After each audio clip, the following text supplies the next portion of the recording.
Well,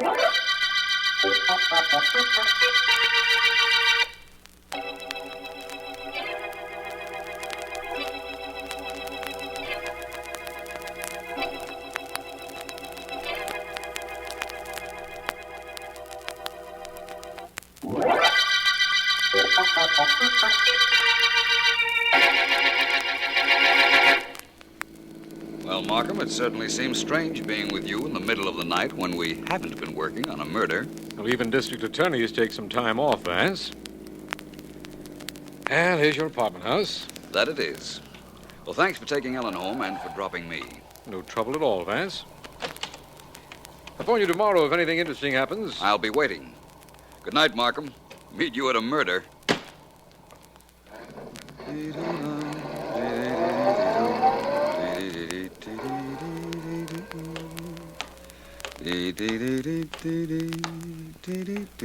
I beg your pardon, Mr. Vance? Yes, I'm Vance. I've been waiting here in front of your house for hours. Mr. Vance, I'm Edgar Walters. I must talk to you. It's about my wife. She's missing. There's nothing I can do about that tonight. Not at this hour. But you've got to do something, Mr. Vance. I'm desperate. You know that gambling ship that's anchored offshore? Yes, I know about it. Why? Well, my wife went out there this evening to gamble with Lucky Saunders. He owns the ship. She can't help gambling. She has to. Cards, roulette, horses. It doesn't make any difference. Well, there are people like that. But as long as you know where she is, Mr. Walters... I know where she was, Vance. But all gambling stops on board at 2 a.m. And it's almost 4 now. She should have been home an hour ago. I know something has happened to her. And you want me to find out what, if anything? You're a private investigator, Vance. And I'll pay you well. I'll go upstairs and change my clothes. Be on my way in half an hour. Here's my card, Vance. Call me as soon as you find out anything, will you? And thank you.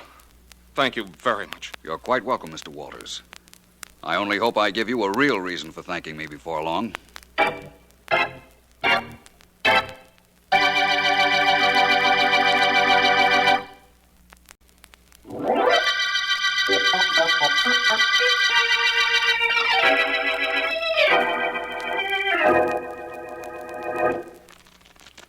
Your deal, Mrs. Walters?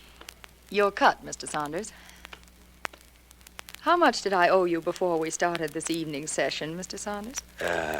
12,000. And now I owe you 3,000. It's time to quit, isn't it? I have a stateroom fixed for you, Mrs. Walters. We could go on with the game in the morning. Lady Luck's smiling at me right now. Tomorrow she might be laughing out loud. One cut, double or nothing. For 3,000? That's right. If I win, you join your friends, Mr. and Mrs. Henderson, and leave, huh? Oh, if I win, I'll stay here on board. There are no more water taxis to shore. I sent the last one off an hour ago. The Hendersons don't mind spending the night aboard ship. Your cut, Mr. Saunders. As you say. There we are. 9 of diamonds. And mine's the Queen of Clubs. That makes 6,000. Queen of Clubs again. That's the third time you've picked that queen, Mrs. Walters. I suggest we quit. You won 6,000. I have it here in my safe. I'll get it for you. Maybe you won't have to get me anything. Or 12,000. Double or nothing, Mr. Saunders. One cut. One cut. They say never fight the cards, but there is also a law of averages to be taken into consideration. Your cut first. 12,000 or nothing. You are a gambler, aren't you? Very well. My cut. The... Queen of Clubs. Why, yes. You seem surprised. You shouldn't be. You've had a strange affinity for that card since we started. Perhaps we'll discuss that a bit after I've cut. There. Oh, Jack of Diamonds. You win 12,000. Once more. Hardly. You want the cash now? I think so. Then in the morning, with my friends, Mr. and Mrs. Henderson, as bodyguards, I'll leave the ship. Really, Mrs. Walters? Would you like to cut double or nothing on that, too?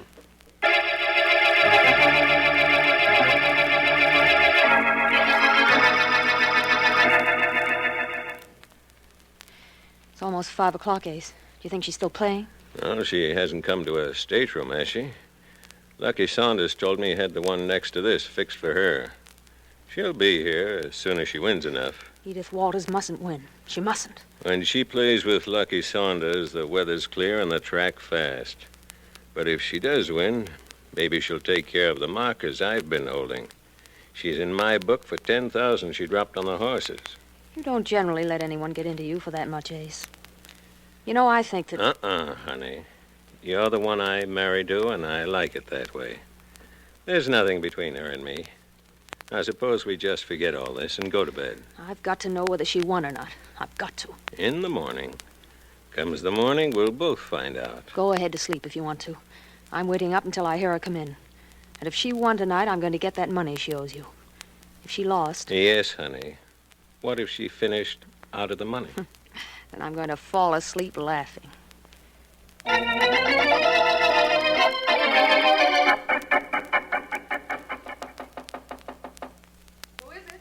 Mary Henderson. Wait a minute.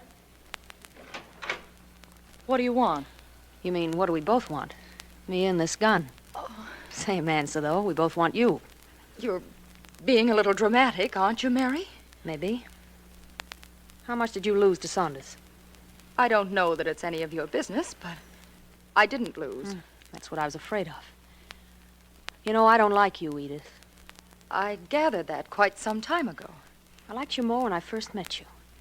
And I despised you then. I was praying you'd lose to Lucky Saunders tonight.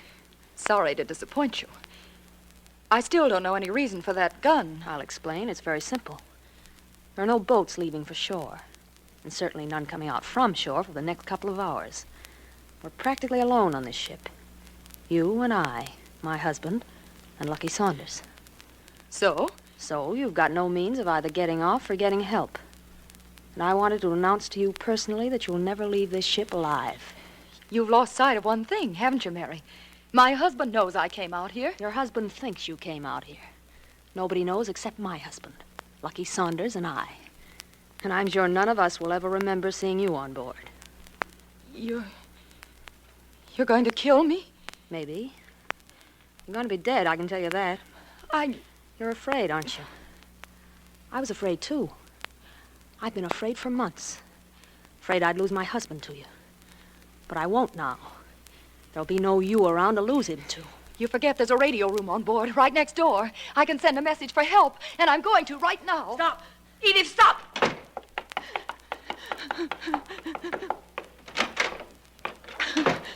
Oh, one of these switches turns on the microphone.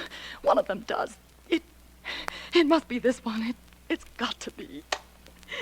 Anybody who can hear me anywhere, get in touch with the police. I'm going to be murdered. Listen, my name is Edith Walters. I'm on board the gambling ship Argus. Please, if anybody hears this, get in touch with the police. Tell them to come out here. Tell them to hurry. They're coming in for me now. Tell them to hurry. Hurry before... It's too late. This is Edith Walters. Call the police.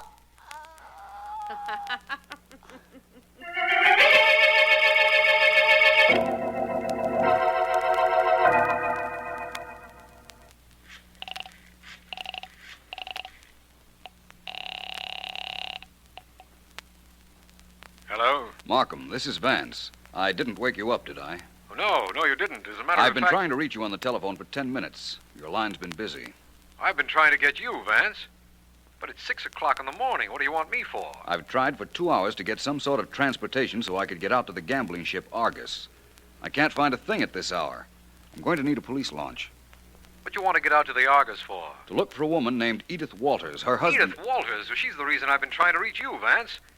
A half hour ago, an amateur radio operator picked up a call for help from Edith Walters. She was screaming she was about to be murdered, and the call was cut off in the middle of a sentence. We've got to do something, Markham. How soon can you meet me? I'm down at the docks now. Well, Sergeant Heath is picking me up. I'll be there in 10 minutes. A police launch has already been ordered. Pick up Edgar Walters on the way. He's at the Buckingham Apartments. I'll be waiting for you, Markham, at the foot of the docks to get to the bottom of this mystery.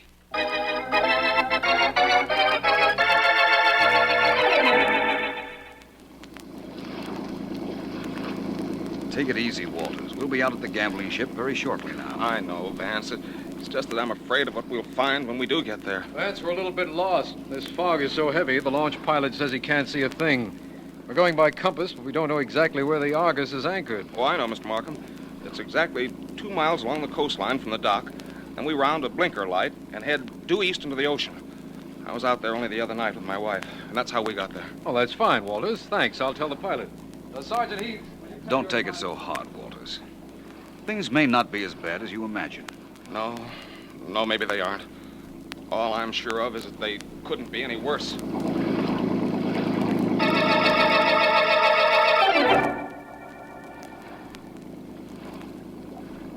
There's the Argus, Vance.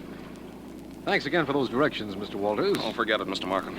Let's worry about my wife. I'll try to find her for you, Mr. Walters, believe me. Let Heath and his men search the ship and give me a half hour to question anybody on board.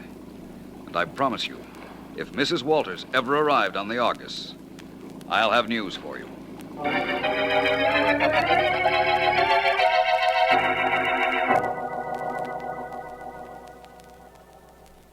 You're going to use the master's cabin as an office, Vance? Temporarily, Markham.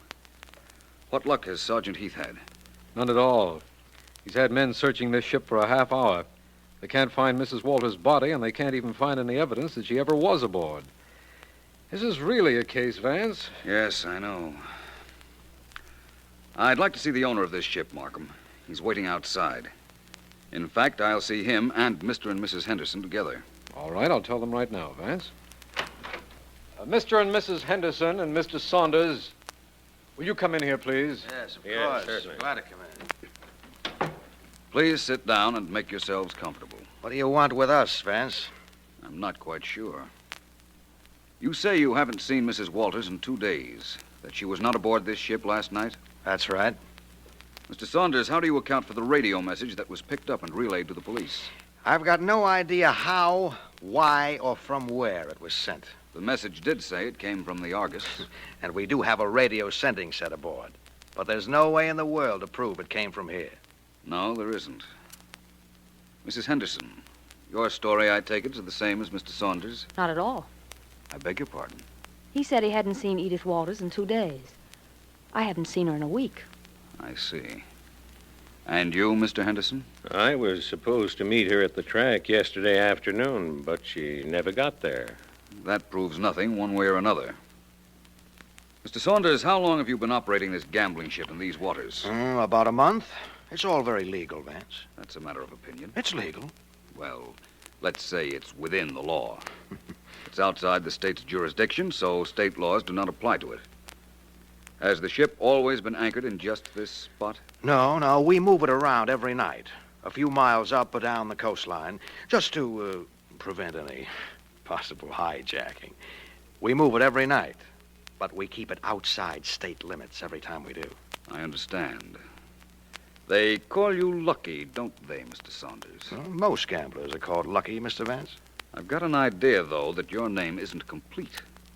Offhand, despite the fact that we can find no evidence that Mrs. Walters was here, and certainly none that points to your having murdered her, I'd say your name should be Lucky up to now.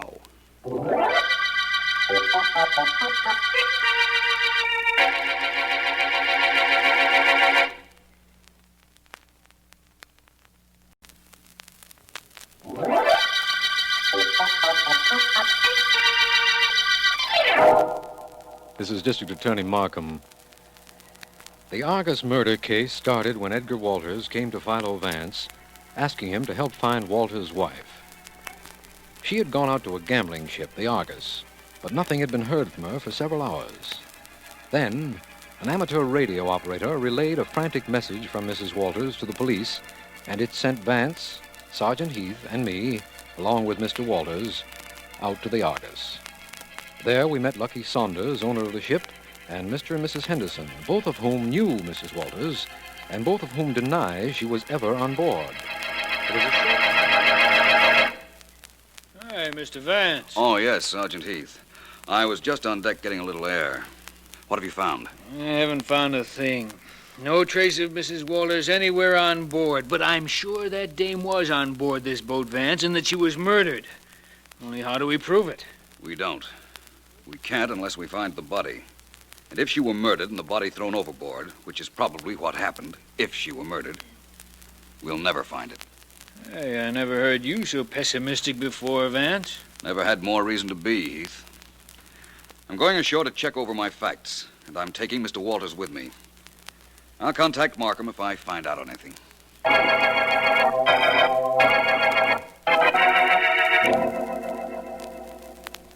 Well, that's it. Up to date, Ellen. You've got all the facts? Yes, Vance, all of them. Can you think of anything to add to what I've dictated to Miss Deering, Mr. Walters? No. No, I can't. You've been very thorough, Vance. Ellen, when will you have those notes typed up so I can see them? Oh, I don't know. I'm not sure. Please be sure. I'd like them in a half hour. Come into my private office, will you, Mr. Walters? Wait a minute, Vance. I beg your pardon. I'm not going to transcribe these notes today. I'm taking the rest of the day off. I'm sorry, Ellen. Some other day, if you like. Come along, Mr. Walters. Vance, I said I was taking the rest of the day off. I'll be back in the morning. You may take all day tomorrow if you like, but, Ellen, those notes must be transcribed now. Sorry, there is something I've got to do, but that's not it. Goodbye. Ellen, if you leave now, I'd just as soon you didn't come back to work for me. Okay, if that's the way you want it. Mr. Vance, I'm sorry You had that nothing I... to do with it. I've felt this coming for quite a while. Let's get back to your wife, Mr. Walters. Who were her friends? Who might she have been with if she actually didn't go out to the Argus last night? She had few friends, Mr. Vance. Nobody she was very close to. Most of the days she spent at the track. Oh, the track, eh? Where would she be at the racetrack if she were going there? Oh, somewhere around Ace Henderson's box. He's a bookmaker. You met him on board the Argus. I'm going out to the racetrack this afternoon. Maybe I can pick a winner. And that has nothing to do with horses.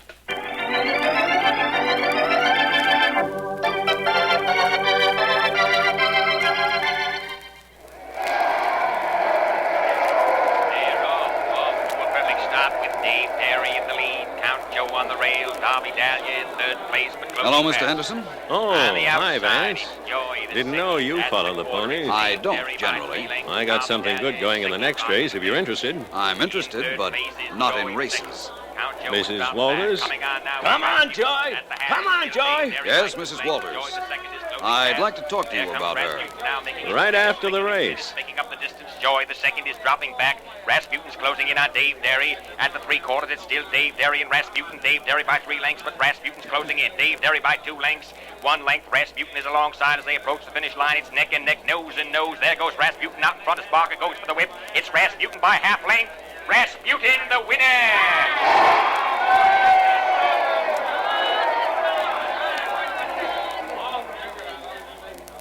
In second place, Dave Derry. Third place, Count Joe. Winner's time, 1:37. Next race, 20 minutes. Well, Vance, I dropped a few on that one. We won't bother then about the good thing you had for me in the next race. Henderson, how much did Mrs. Walters owe you? Oh, a few... 10,000. How did she intend to pay you? That's never my problem, Vance. Isn't there some way bookmakers have of making sure that their clients do pay them? Yes, there is. What is it? What happened to Mrs. Walters?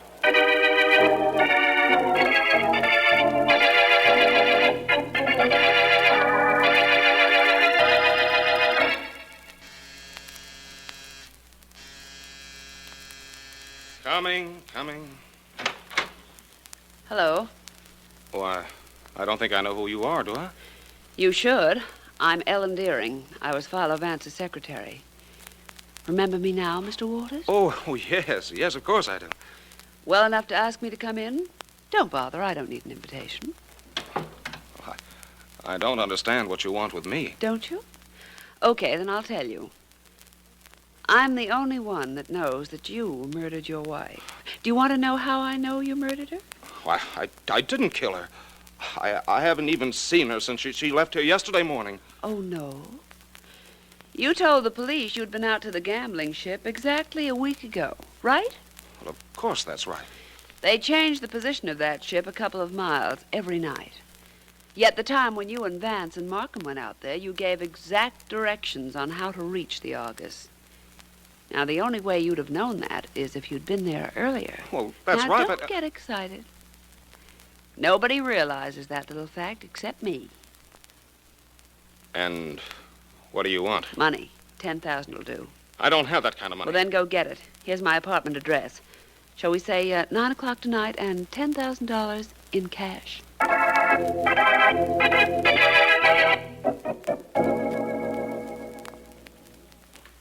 What time is it, Vance? A few minutes to 9. Frightened, Ellen? Yes, but I'll go through with it. You were right about Walters, of course, but what happens when he gets here? I'll be in the next room. You get him to talk and tell the whole story. Take the money. Then I'll come out and take him. Well, suppose he has other ideas. Ideas that he can pay me less expensively with a bullet than with a bundle. What then? Don't worry, Ellen. Nothing will happen to you, I promise. Oh, listen, that's the door. And that'll be Walters. Vance, please stay close. Hide, but stay close just in case. Don't worry, Ellen. I'll be here. Well, right on time, Mr. Walters. Come on in. Oh, no. You're coming out. Out here in the hall. Come on! Hey, listen, you're hurting my arm. Your apartment might have been a trap. Taking no chances. We'll talk out here in the hall. I just locked your door, and here's the key right here in my pocket. Now, come on. You can't make me. See this knife? I'll slash it across your face if you don't come. What happened to your wife? You tell me that first. She's in the cellar at my house, all dressed up in concrete. Oh. And you'll be keeping her company. Are you coming, or do I use this knife? I think I'm coming. And this guy's going. Hey, what's this? Oh, Sergeant Heath. Am I glad to see you? Didn't you expect me? Oh. Didn't Vance tell you he asked me to be here in the hall in case this guy got cute?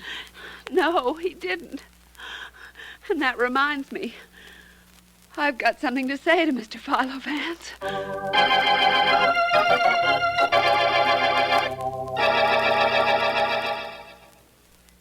You won't be able to see a thing for a moment, Vance, now that Heath has turned the lights out. I figured that out for myself, Markham. The FBI have done this, Vance, taken movies of an actual confession, but it's not done too often in police work. I think you're entitled to see the film, though. The film featuring Edgar Walters in his first and last starring role. Okay, Markham. Let's see and hear it. All right. Heath, let's have the film. Right. This is Edgar Walters. Of my own free will and volition, I'm confessing that I murdered my wife by going out to the gambling ship, Argus, in a small boat I had chartered the day before. I met her by arrangement, and I killed her as soon as we reached land. Her gambling was ruining me. I had to kill her. I don't know how anybody could have figured my actions, but Philo Vance did. That is all. All right, Heath, let's have some lights. Right, Mr. Markham. Very interesting, Markham. Very interesting explanation. Which reminds me, I've got some explaining still to do to Ellen Deering. She won't be satisfied till she knows the whole story. But then, neither was I.